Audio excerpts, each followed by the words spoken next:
Muhammad, peace be upon his soul. The greatest of prophets, Islam was his only goal. Muhammad sallallahu alayhi wasallam. From among all the prophets, Muhammad was the last, as his was a mission of the greatest task. There was only moral degeneration. People clung to idol adoration. For all nations بسم الله الرحمن الرحيم الحمد لله رب العالمين وصلى الله وسلم وبارك على المبعوث رحمة للعالمين نبينا محمد وعلى آله وصحبه أجمعين. السلام عليكم ورحمة الله وبركاته. We're still studying the biography of Umar, may Allah be pleased with him. And as I stated before, we would need a lifetime to talk about his biography and about his life and about some of his views and actions that were definitely and surely inspired to him by Allah the Almighty. Umar, may Allah be pleased with him, stood firmly against anything that would affect the people's belief in the oneness of Allah, the people's belief that it is Allah the Almighty who brings benefit to us and who protects us from harm. He stood firmly against anything that would tarnish monotheism and tawheed. And that is why it was reported, and this is in the authentic hadith, that he was once performing tawaf. He was circulating the Kaaba. And when he came to the black stone, Al-Hajar al-Aswad, he kissed it. And then he said, by Allah, I know that you are a black stone and you don't hold any benefit for me and you cannot prevent any harm from coming to me. And had I not seen the Prophet ﷺ kiss you, I would have not kissed you. What do we understand from this? First of all, Umar is not talking to the stone because he knows that the stone does not understand what he's saying and cannot reply to him. So what is he doing? Well, he is addressing the stone while actually he is addressing his companions. He is addressing the Muslims. That's why until today we're still repeating his own words, repeating his own teachings. And he is telling us, listen, we're kissing the black stone not because of any other reason. We are doing this because our Prophet did this, alayhi salatu wasalam. And that is why his complete following of the Sunnah is a great example to us. We kiss the black stone if we can reach it. If not, we wipe over it. If not, and we have something, an object, an umbrella or whatever, and we can touch it with it. If not, then we simply say, Allahu Akbar. And we do not fight people to reach there because it's not part of the Sunnah. This is compliance with the Sunnah. We do this and we do not know why. That is why Abdullah ibn Abbas, may Allah be pleased with him, was once performing tawaf with Muawiyah ibn Abi Sufyan, may Allah be pleased with them. And Muawiyah was the ruler at the time of the Muslims. But while he was performing tawaf, he was wiping over all four corners of the Kaaba. Ibn Abbas, may Allah be pleased with him, told him that this is not correct. You should not do this. Now, remember, Muawiyah, may Allah be pleased with him, was a brother-in-law of the Prophet ﷺ. His sister was Habiba bint Abi Sufyan, and she was the wife of the Prophet, the mother of the believers. Muawiyah, may Allah be pleased with him, was one of the scribes of the Prophet ﷺ. He used to write the Quran when it was revealed to the Prophet. The Prophet would dictate him and he would write it. Yet Muawiyah used to touch the four corners of the Kaaba, and Ibn Abbas told him, you should not do this. So Muawiyah looked at Ibn Abbas and told him, listen, I'm glorifying the house of Allah, and nothing from the house of Allah is abandoned. We wipe all four corners of it. Ibn Abbas, may Allah be pleased with him, a scholar as he is, looked at Muawiyah and said, you're right, nothing from the house is being abandoned, and it's a sacred house, but I have seen the Prophet ﷺ only wiping over the black stone and over the Yemeni corner. And Allah tells us that there is a perfect example for you in the Prophet ﷺ. When Muawiyah heard this, he complied. He immediately refrained from touching the four corners and he followed the Sunnah. This is why they managed to conquer the whole world, because they followed the Quran and the Sunnah. And the minute the Muslims depart from this, then they will be defeated easily, even by the wind, without any armies. They will be defeated by the fear in their hearts. They'll be defeated by not cooperating with the others and being scattered all over the earth. Umar, may Allah be pleased with him, by addressing the black stone, he wanted everyone to know that it is only Allah that brings you benefit and prevents harm from coming in your way. So have your heart connected to Allah. Unfortunately, this is not what we do. The minute one of our children is sick, we rush to the doctor. Oh, doctor, cure my son. Oh, doctor, help me, because my son is sick. Give him something. Please save my son. Where is your heart looking? Where is your heart going to? Only to that physician, to that doctor. This is not a believer's heart. This is not the heart of a mu'min, of a believer that is filled with belief and reliance on Allah Azza wa Jal. A true believer, once a calamity strikes, once something that is similar to this happens to his loved ones, he supplicates to Allah. He makes ruqyah. He says the supplications, recites the Fatiha, takes the child, the loved one, to the doctor, and let the doctor give his opinion, but with the heart connected to Allah. If the child is cured and he's healthy again, this is Allah's grace, not the doctor. The doctor is simply means that would connect us to the cure, but he does not have the cure in his hands. It is not up to him. It is only up to Allah the Almighty. Umar ibn Khattab, may Allah be pleased with him, once heard that some of his followers, his companions, his army, found a grave in the area of Sham or Iraq, somewhere. And they said that the people there say that this is the grave of the Prophet Daniel. And they saw a body in this cave, lying down with a book on its bearer, on the chest of this dead man. And the body is preserved as if it's living. And we all know that the Prophet's bodies, after they die, do not change, are not exposed or decompose, or whatever they call it.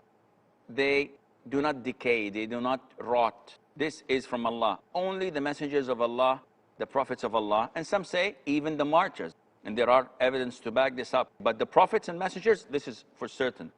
They are preserved, the bodies are preserved as they are. So when they told him about this, what did Umar do? Now, if you know that this is the grave of a prophet, lots and lots of people would come and supplicate to Allah, pray to Allah, seek the blessing of Allah at first, and then pray to this prophet, ask this prophet to do things for them, and sacrifice for him. And this is shirk. So what did Umar do? Stay tuned, and inshallah, we will be right back. From among all the prophets, Muhammad was the last. Assalamu alaikum wa rahmatullahi wa barakatuh. What did Umar do? May Allah be pleased with him. When he was told that the grave of Prophet Daniel was found, what did he do?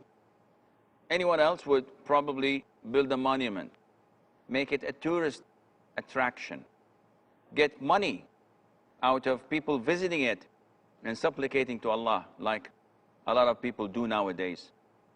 Umar ibn al-Khattab, may Allah be pleased with him, instructed them to come at night and dig 12 or so different graves and bury him in one of them, and then cover all these graves. So people, when they come in the morning, they don't know which one it is of his, and after a while they would forget it. And this is exactly what happened. Umar, may Allah be pleased with him, was protecting at-Tawheed, was protecting monotheism, and he was not doing this simply because he wanted to do this. He was doing this to protect Islam. And unfortunately nowadays they call protecting Islam as extremism, and this is not. People are protecting Allah's religion by departing people from and keeping them apart and away from shirk. When Allah Azza wa Jal made Egypt a Muslim country, it was conquered by Amr ibn al-As, may Allah be pleased with him, and with the army accompanying him. And the people of Egypt, they've embraced Islam, some of them, and some of them remained as they were Coptics.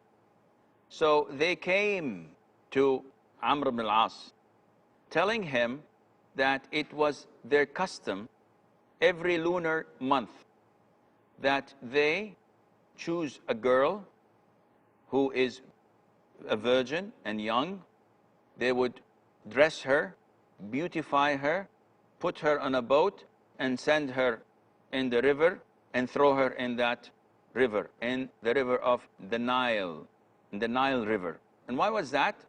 They claimed that this is sort of sacrifice to the Nile so that it would not become dry, and it is the vein that feeds all of Egypt. Without it, Egypt would die. So Amr ibn al-As, may Allah be pleased with him, a companion of the Prophet ﷺ, told them that this is not allowed and this practice has to stop because it does not befit a Muslim to do such a thing. This is blasphemy. This is associating others with Allah. And subhanallah, the test was next door.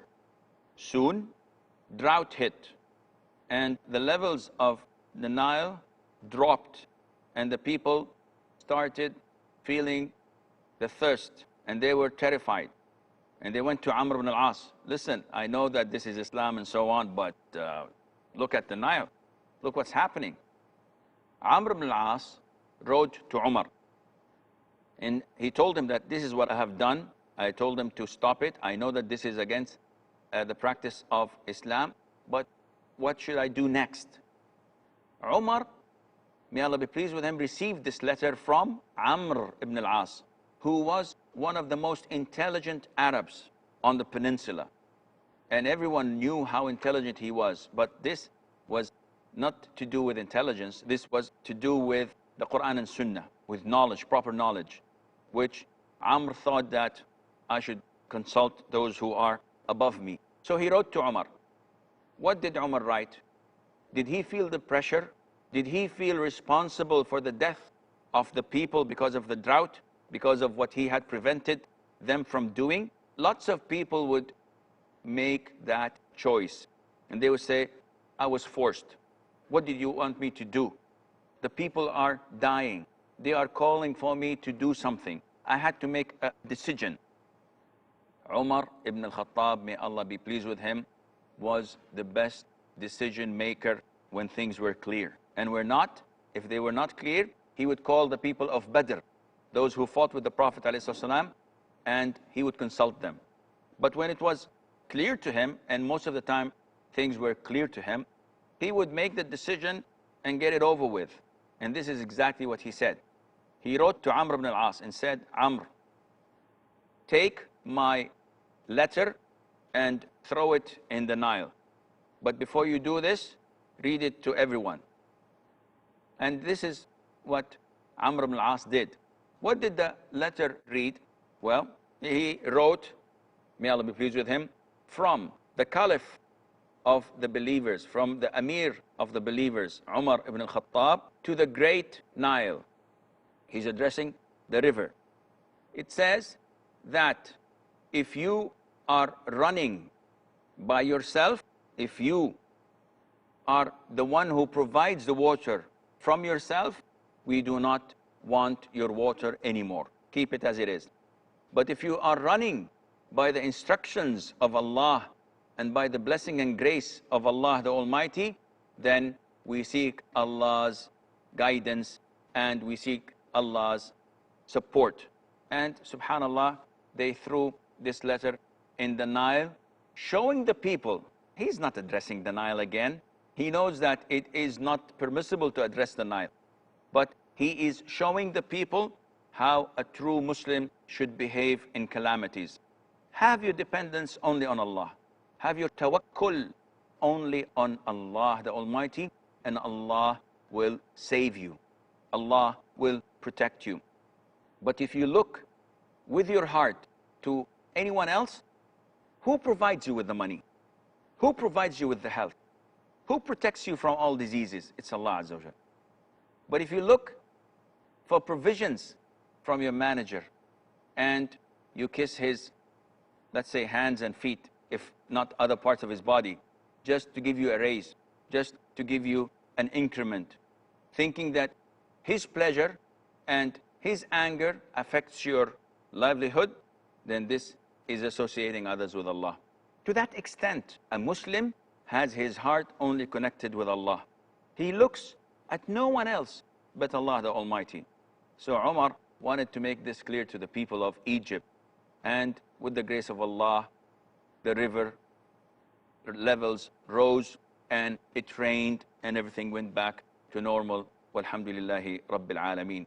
This shows you that when you are with Allah, Allah will not abandon you.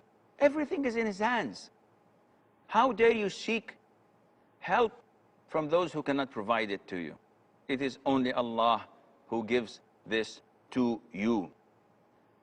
Umar ibn al-Khattab, may Allah be pleased with him, also protected at-Tawheed by removing Khalid ibn al-Walid, who was called by the Prophet ﷺ to be the sword of Allah. He was the leader of the army that started sweeping Arabia, the Sham area, fighting the fire worshippers. He started sweeping all of these areas at the time of Abu Bakr. May Allah be pleased with him.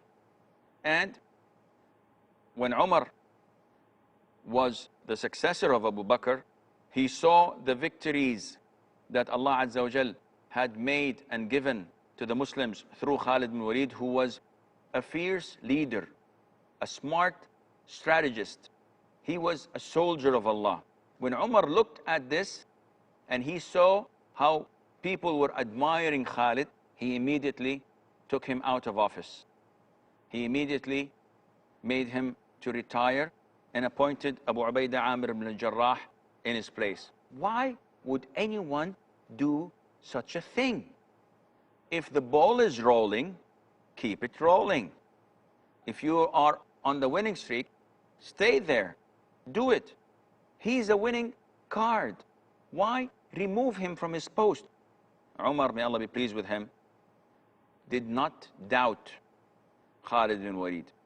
He did not have any suspicions against Khalid bin Walid. On the contrary, he loved him and he looked up to him. But because the people were saying that all of these victories were because of Khalid bin Walid, this meant that the people are connected to this individual and not to Allah Azza wa Jal.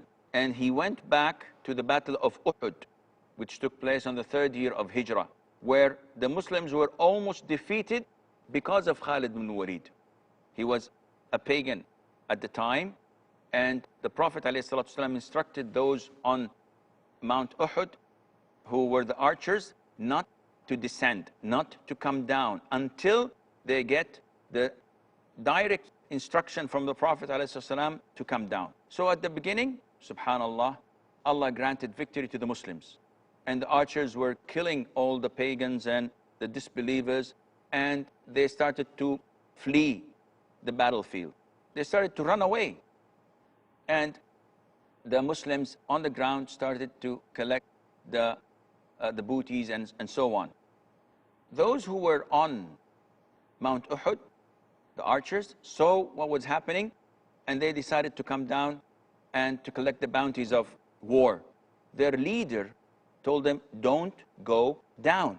The Prophet said, do not come down until I give you the instruction, the clear orders to come down. They said, the battle is over, and they went down, not knowing that Khalid ibn Walid, may Allah be pleased with him, with a group of riders on horseback, came from behind the mountain and climbed the mountain and killed the archers that were there. The ones that were left, there were about a handful only instead of 50. And he started attacking the Muslims with his archers. And subhanallah, things turned around. And the Muslims were almost defeated. And the Prophet ﷺ was almost to be killed. He was attacked. He was bruised. He started bleeding. And lots of the Muslims died. 70 of the Muslims died in the Battle of Uhud. So people were connecting this, and they were saying, okay, victory was given to the pagans because of Khalid. Khalid managed to do the battle of so-and-so and the battle of so-and-so. He managed to fight the Romans. He managed to fight the Persians. Allah granted him victory. No one ever stood in his face. This means that it is Khalid who's winning the wars. And this is what Umar ibn Khattab was trying to avoid. He was trying to avoid the people connecting the victories of Allah, the blessings of Allah, to a person. It is not Umar, it is not Khalid, it is not any one of the companions. The religion of Allah is connected to Allah. Allah gives them victory, and Allah deprives them from victory. If they are righteous, if they are following His instructions, Allah will give them victory. If they're sinful, if they dispute among each other, Allah the Almighty will give them defeat. So that is why He, in a sense, fired Khalid ibn al-Walid from his position and sent to Abu Ubaidah Amr ibn Jarrah to assume his position and to be the leader of the Muslim army. That was in the middle of the battlefield. And when Abu Ubaidah saw the letter from Umar, he kept it to himself. He did not want to interrupt the battle with the new instructions. And he left Khalid to finish that war and to be victorious. And then he showed him Umar's letter, and he accepted that with a pleasant and happy heart. And he agreed to be demoted and only to be a soldier in the army of Abu Ubaidah Amir ibn al-Jarrah. This all shows us how Umar, may Allah be pleased with him, protected Islam, how Umar, may Allah be pleased with him, protected monotheism and Tawheed. He did not do this for himself. He did not do this for anyone else. He did this for the sake of Allah.